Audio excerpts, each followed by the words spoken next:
Hey, folks, it's Marvin Cash, the host of The Articulate Fly, and we're back with another Casting Angles with Mac Brown. Mac, how are you? I'm doing great. How are you doing, Marvin? As always, I'm just trying to stay out of trouble, and you've had a fair amount going on in your neck of the woods. Yeah, we have. We've had a lot of people concerned, sending well wishes, and with the storm that hit, and before the storm hit, I was in the hospital for a couple of weeks with my oldest boy, and he got checked out of Asheville the day the storm came in. So we're glad to have him back home here. When it all hit. Yeah, and I know too that you were lucky. You were kind of in that far western part of the state that wasn't as severely affected as other places, right? That's right. We had the storm Friday when it came over. I mean, the eye of the storm literally passed right over where we live. We sat out on the patio and looked, and it was calm and big blue sky in a circle, and you could see the clouds spinning, the direction counterclockwise, so we got missed with a lot of that. We really didn't have a lot of wind damage. We didn't really have a lot of flooding damage here, but just a little bit east and a little bit north. That's where a lot of the big amounts, really devastated some areas. Yeah, I was watching the news over the weekend, and they were saying that I guess it's in North Carolina, just in western North Carolina, it's a area the size of the state of Massachusetts that's really, really been leveled. Yeah, that's right. Especially with a lot of people that don't live in mountainous regions.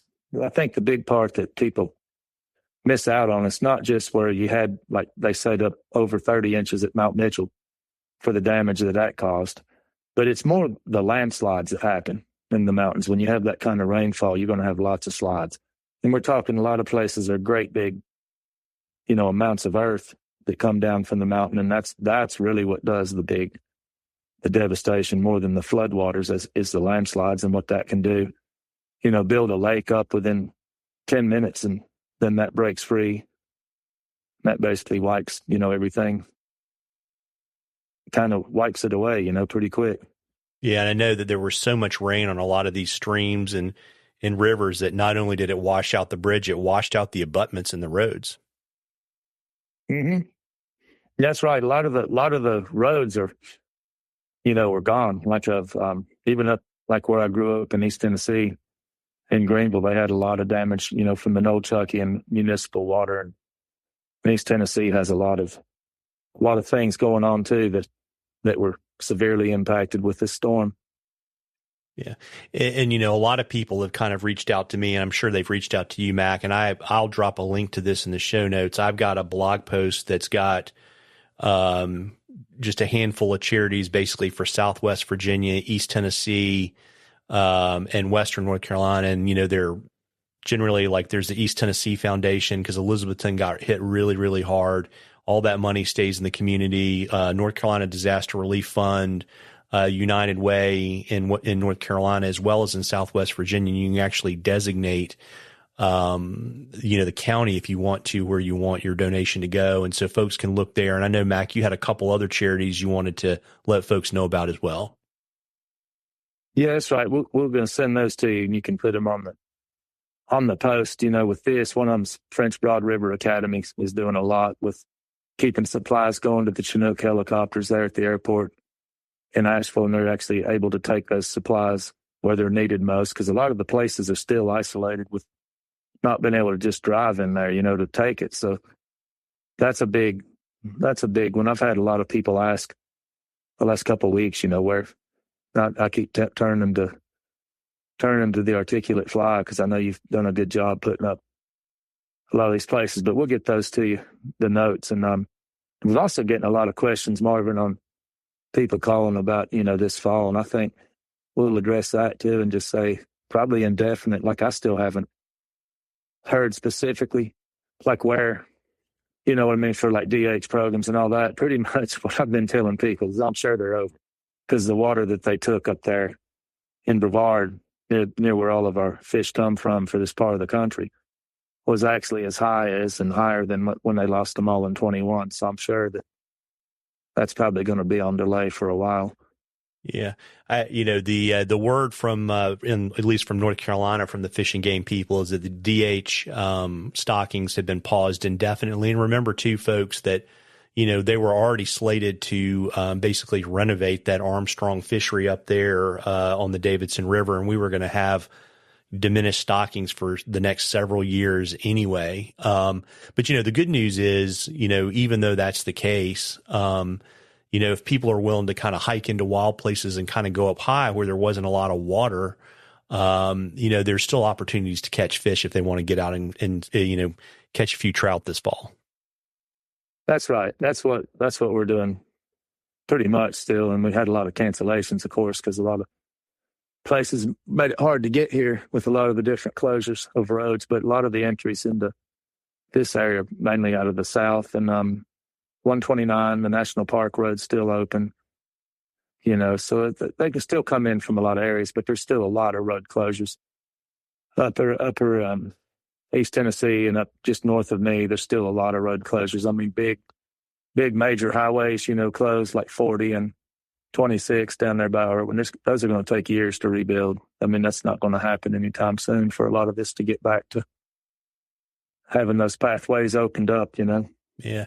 And I believe, folks, if you go to ncdrive.gov, I think that's the site. That's the North Carolina Department of Transportation. That's kind of the latest status on the various road issues. And that's a good place to go to get up to date information. And, another thing I would really suggest is, tourism is a huge part of the commerce in Western North Carolina, East Tennessee, and Southwest Virginia. So to the extent that you can get to these places and they're open for business, I would encourage you to try to get over there and support them. But also too, on the fly shop front, something you can do kind of while things are getting sorted out is you can buy gift certificates and gift cards.